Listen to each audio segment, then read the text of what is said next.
대홍수의 또 다른 의미 믿음. 성경에서 하나님의 전지전능하신 권능과 영광이 가장 잘 드러나는 부분이 어딜까? 두말할 것도 없이 창세기다. 그것도 천지창조 부분이다. 이것은 오직 보이지 않는 것을 오직 말씀을 통해서만 믿는 것이다. 무에서 유를 창조함은 인간의 능력으로는 어떻게 할 수 없다. 그냥 믿어야 한다. 그리고 인간의 역사를 위해 아담을 만드시고 에덴의 동산을 지으셨다.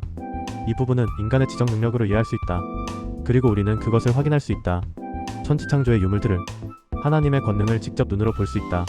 그런데 하나님은 대홍수로 천지창조의 작품들을 지워버리셨다. 믿지 않는 자들에겐 신화로, 믿는 자들에겐 전설로 남았다.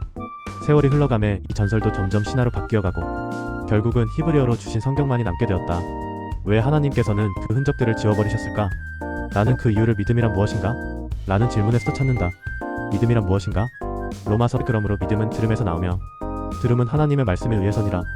이 말씀에서 믿음이란 첫째는 누군가에 의해 복음을 듣는 것에서 주님을 시인하는 것이요 둘째는 하나님의 말씀 즉 성경에 의해 그 들음을 확인하는 것이리라. 히브리서 111 이제 믿음은 바라는 것들에 대한 실상이요 보이지 않는 것들에 대한 증거이니 내가 참 좋아하는 믿음에 관한 구절이다. 위의 말씀에 따르면 믿음을 두 가지로 본다. 하나는 바라는 것들을 현실로 이룰 수 있게 하는 손에 잡히는 실제적인 도구로서 둘째는 성경의 말씀으로만 쓰여져 있는 내용들을 실제적이며 구체적인 사실로 받아들이는 즉 말씀이 움직일 수 없는 증거로 받아들이게 도구로서 믿음을 표현했다. 믿음이란 하나님의 말씀을 진짜 사실로 받아들이는 마음이다.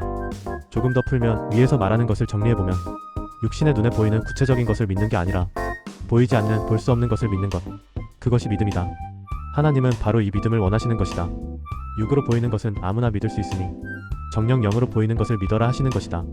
로마서 123 내게 주신 은혜로 인하여 너희 중 각 사람에게 말하노니 자신에 대하여 마땅히 생각할 그 이상의 생각을 품지 말고 다만 하나님께서 각 사람에게 나누어 주신 믿음의 분량에 따라 건전하게 생각하라. 영으로 믿는다는 건 성령님께서 보여주시는 것을 믿는 것인데 사람에 따라 그 보이는 분량이 다른 것이다. 그래서 우리는 정말 조심해야 하는 것이 있다. 하나님께서 일부러 그 흔적을 지우시며 보이지 않는 걸 믿으라 함은 어쩌면 마지막 때를 대비함일 수도 있다. 마지막 때가 되면 적그리스도들의 권능이 어마어마하게 나타날 것인데 그 대부분은 눈에 잘 보이는 쉽게 눈으로 보고 미혹할 수 있는 표적들과 이적을 보여줄 것이다. 마태복음 2424 거짓 그리스도들과 거짓 선지자들이 일어나서 큰 표적들과 이적들을 보여주어 할 수만 있다면 그 택함받은 자들도 미혹하리라. 일반 사람들이나 성도들도 그런 말을 한다. 이 땅에 주님께서 나타나 확실한 권능을 한 번만 보여줘도 많은 사람들이 믿을 건데 라고. 이건 하나님의 마음을 몰라서 하는 거다.